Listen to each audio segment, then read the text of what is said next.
Oui, bonjour les amis. Juste pour vous dire que mon homme est donc sur les États-Unis. Il est allé récupérer le camion, hein, comme on a pu voir dans la dernière vidéo, avec toutes nos petites astuces pour Baltimore et Halifax.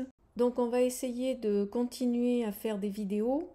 Michel m'enverra par l'intermédiaire d'un site qui s'appelle Gros Fichier, un site suisse qui est génial parce qu'on peut dépasser les limites et gratuitement. On se transfère les vidéos et moi je les travaille ici puisque j'ai l'habitude avec Final Cut Pro pour les sortir sur YouTube.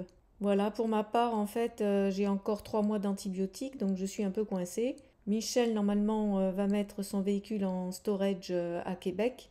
Il me rejoindra mi-juillet et nous repartirons en septembre ensemble, si tout va bien, on croise les doigts, pour l'été indien au Canada. Il paraît que c'est magnifique. C'est parti pour la petite vidéo.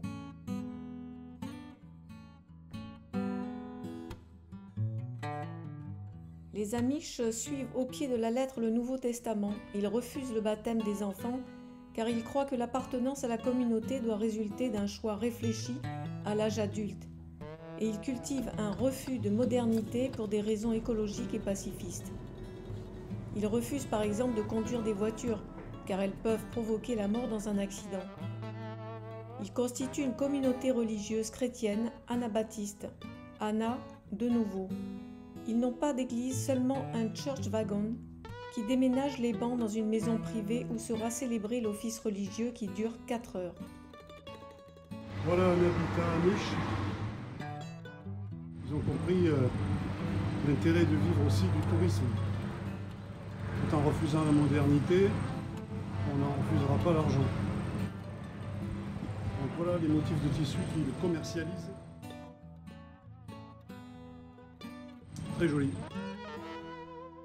Ils n'utilisent pas l'électricité. Fil électrique, fil de téléphone représentent la liaison avec l'extérieur. On peut lire qu'ils sont reliés à aucun fil, donc sans électricité et sans téléphone. Là, c'est pas vrai. Étudient jusqu'à l'âge de 14 ans, ne paient pas d'assurance sociale, ne cotisent pas au fonds de retraite et ils ne votent pas. Pourtant, ils ont beaucoup d'argent, ne connaissent ni chômage ni divorce et ils comptent sur l'entraide familiale pour surmonter les épreuves. Même les poupées qu'on offre aux enfants n'ont pas de visage.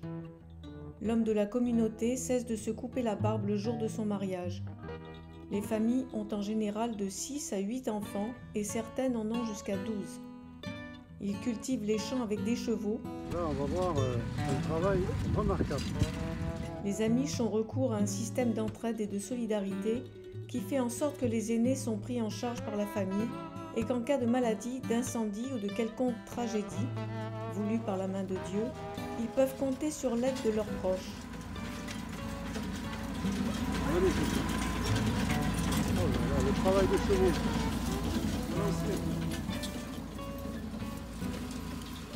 Le travail est une valeur primordiale dans cette société antimatérialiste.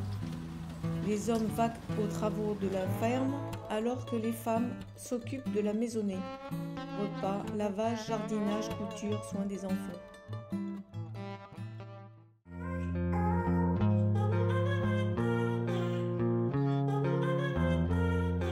Alors hier soir quand je suis arrivé, c'était bondé de monde. Je n'ai pas voulu faire de vidéo parce que évidemment c'était la nuit. Et là, en ce dimanche matin, il est guère que 10 heures, pas grand monde. La ville de Newport est un port de plaisance situé dans l'État de Rhode Island, sur la côte est des États-Unis. Elle fut fondée en 1639 par les Bostoniens. Le festival de jazz de Newport est également très renommé. C'est ici qu'a débuté la Coupe of America.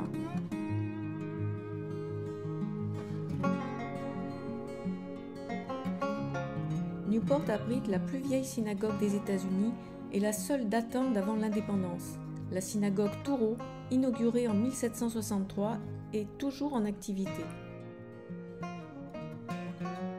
Newport est connue pour être la résidence d'été en Nouvelle-Angleterre de très riches familles, telles les Astor et les Vanderbilt.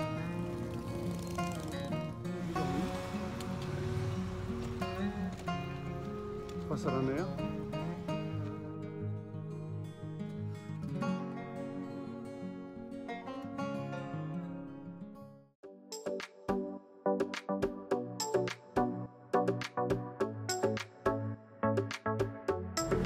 Voilà l'arrivée à Boston. Il est 14 h et toujours un trafic. Des bouchons, des bouchons, des bouchons. Boston au loin, on aperçoit les immeubles. Boston est surtout connu pour ses prestigieuses universités d'Harvard. La capitale du Massachusetts est le berceau de l'Amérique, une des plus vieilles villes du nouveau continent. Voilà une façade d'immeuble en fond, la caractéristique, comme je le disais, de Boston. La plus européenne du pays et qui a gardé dans son centre-ville la plupart de ses bâtiments historiques.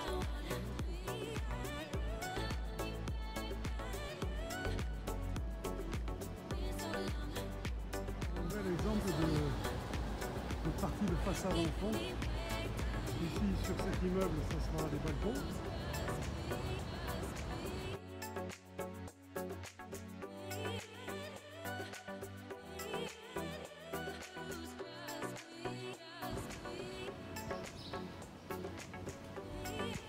De beaux petits jardins devant chaque maison, style à l'anglaise.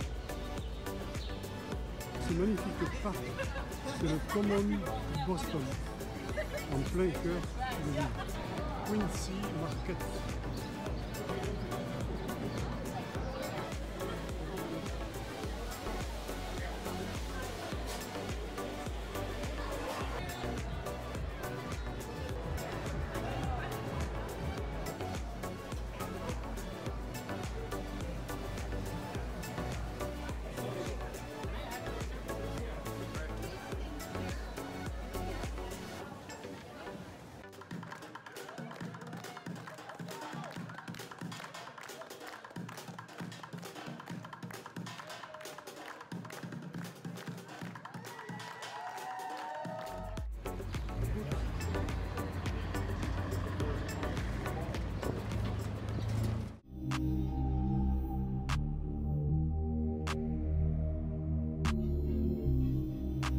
Salem est une ville située sur la côte nord du Massachusetts, au-dessus de Boston.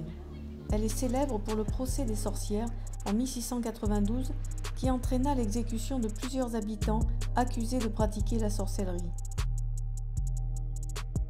Cette maison était celle d'un des juges lors du procès des sorcières. Elle est la seule demeure encore debout en lien avec l'affaire de 1692.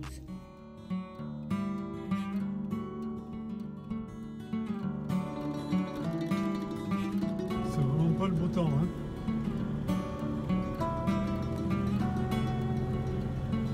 Et en plus, je ne peux pas me garer, c'est interdit partout. Un joli port. Bar Harbor est une ville située sur l'île des monts Déserts, le long de Frenchman Bay, dans l'état du Maine. Le retour des balades en mer. Ah, c'est dommage, il fait pas beau. Elle fait office de point d'accès aux montagnes et falaises du parc national d'Acadia, à proximité. Voilà le soleil. Quelque chose.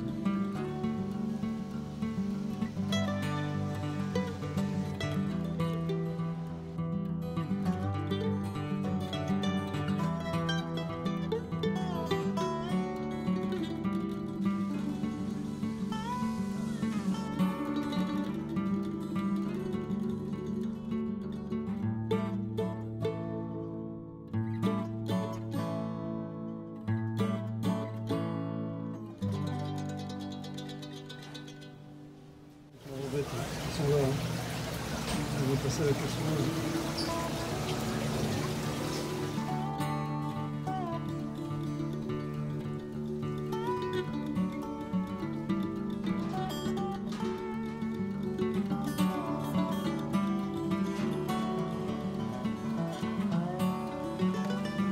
Surplombant le parc, Cadillac Mountain comprend des sentiers de randonnée et offre une vue sur la ville, la baie et les îles de Cranberry. Sand Beach est entouré de montagnes. Depuis la jetée de la ville, le sentier Shore Path serpente le long de la baie, donnant sur l'océan Atlantique et les îles Porcupine. Alors, après avoir visité Bar Harbor, malheureusement sous la pluie, petite station de villégiature, jolie. Là, je me dirige aujourd'hui vers Saint-Stéphane pour la frontière canadienne. Alors comment je me dirige?